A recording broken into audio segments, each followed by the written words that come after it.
C'est le rapport au handicap qui a changé. Le regard sur le handicap a changé.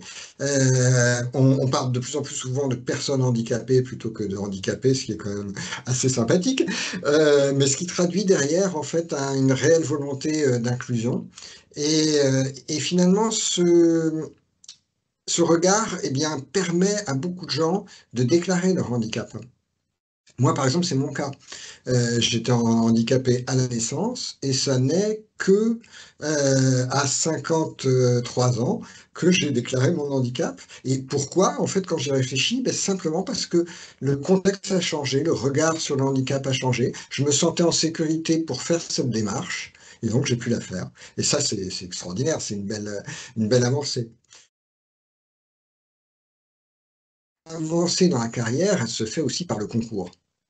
Et peu à peu, les concours administratifs ont commencé à prendre en considération le handicap, l'adaptation des épreuves pour les personnes handicapées, avec une véritable attention. J'ai été très touché. J'ai passé cette année deux concours administratifs, deux concours où les épreuves ont été adaptées pour moi.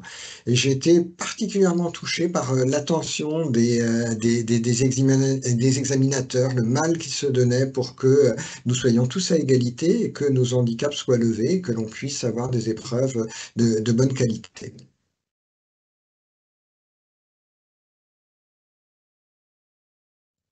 On a vraiment beaucoup progressé pour l'inclusion des personnes en situation de handicap, mais pas tant que ça pour les personnes neuroatypiques. Pourquoi? Parce que c'est extrêmement difficile. Il faut que l'environnement comprenne le comportement qui n'est pas forcément un comportement ordinaire de la personne qui vient accueillir dans leur équipe. Et là, on a encore beaucoup de difficultés, je trouve, pour accueillir des personnes neuroatypiques. Ensuite, le deuxième défi que je verrais, c'est aussi celui du handicap physique en milieu ouvrier. C'est un milieu qui peut être assez rustique, assez brutal, et la bienveillance à l'égard de la personne handicapée n'est pas toujours présente. Bien évidemment, il y a beaucoup d'exceptions, et Dieu merci, mais souvent, l'impossibilité de porter une charge lourde ça est assorti de soupirs, le besoin de prendre une pause est assorti de reproches, bien que le poste soit adapté et bien que tout le monde soit au courant. Donc là, il y a une inclusion qui reste encore à faire, en fait.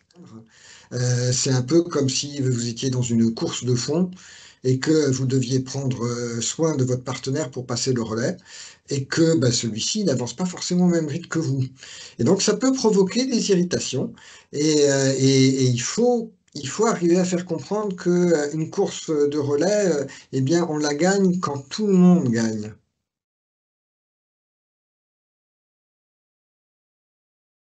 J'aimerais pour, que l'on puisse, en fait, mieux intégrer, les personnes, neuroatypiques ou les personnes avec un handicap mental, atypique, je ne sais pas comment, on peut formuler ça.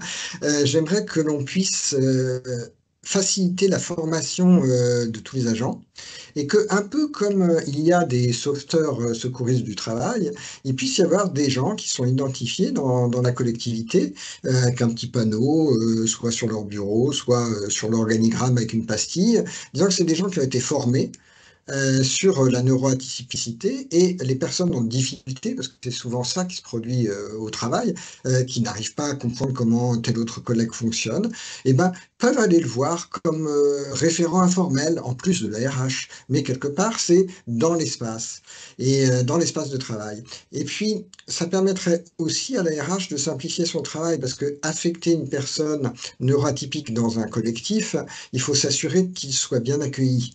Et si vous savez en tant que RH qu'il y a 7 personnes avec la pastille formée neuroatypicité dans une équipe de 10 personnes, vous saurez qu'elle sera heureuse et qu'il n'y aura pas de difficulté.